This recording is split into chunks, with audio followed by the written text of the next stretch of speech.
Ustazah Nada, ini yang sering kita lakukan adalah kita seperti yang Ustazah Oki tekankan tadi, kita sering keras terhadap mereka. Bahkan anak-anak ini akan berbalik menasihati orang tuanya. Jadi sebenarnya dalam kondisi seperti ini kadang-kadang kita memang lemah dalam uswah kita sendiri. Betul. Ustazah Nada, silakan. Baik, Masya Allah ya, bismillahirrahmanirrahim. Allahumma sholli ala sayyidina Muhammad wa ala ali sayyidina Muhammad. Memang fitnah kita artinya di akhir zaman ini sangat berat. Kalau kita bandingkan dengan orang zaman dulu, itu lebih ringan untuk mendidik anak.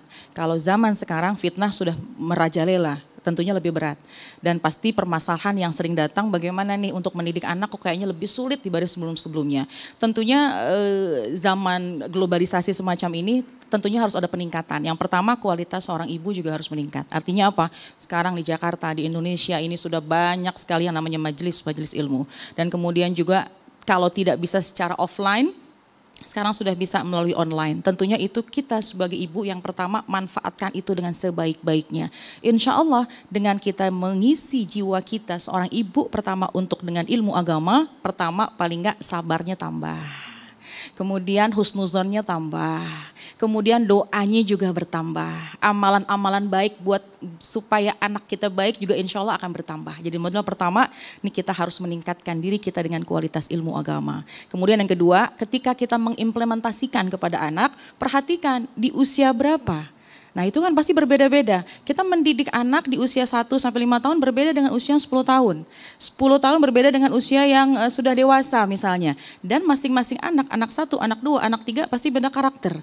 Nah inilah pentingnya kita, orang tua pasti lebih sensitif. Oh anak pertama seperti ini menghadapinya. Anak kedua seperti ini menghadapinya. Jadi semata-mata kita jalankan semuanya tentu dengan berlandaskan ilmu dan insting kita sebagai seorang ibu. Kelemah lembutan ini tarik ulur. Ada kalanya kita perlu mengkeraskan anak untuk mendidik. Tapi tentunya juga disampaikan sama Ustazah Oki tadi sudah dituntun oleh baginda Rasulullah SAW. Bagaimana ketika kita menyampaikan, kita memberikan tuntunan tentunya kasarnya bukan kasar tapi disiplin. Ada kalanya kita perlu dengan lemah lembut. Contohnya jadikan anak kita sebagai sahabat.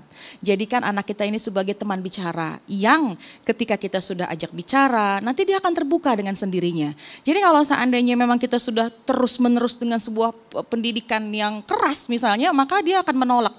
Kalau bahasa yang keren sekarang udah rejection ya, udah langsung menolak. Wah ibu udah datang menasehatin, udah malas ngedengerin. Tapi betul tadi, ketika sudah menasehati dengan hati, menyampaikannya dengan hati, insya Allah masuk juga dengan hati.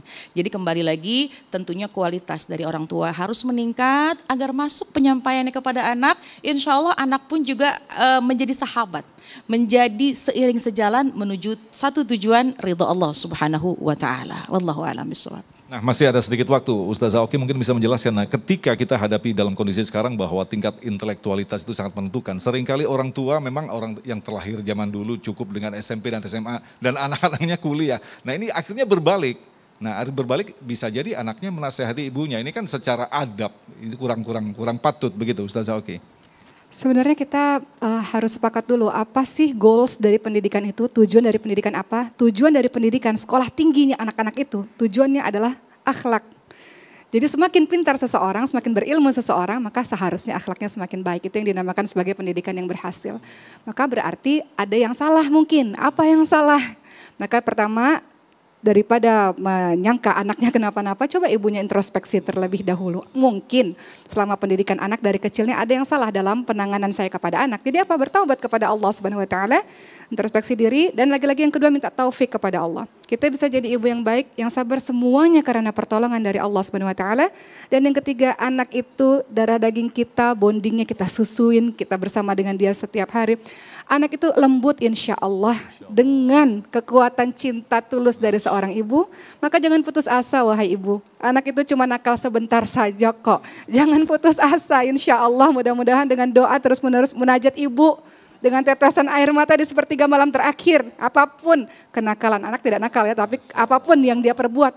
Dengan ketulusan doa minta sama Allah. Dengan air mata ibu berubah anak itu Bu, insya Allah. Insya Allah.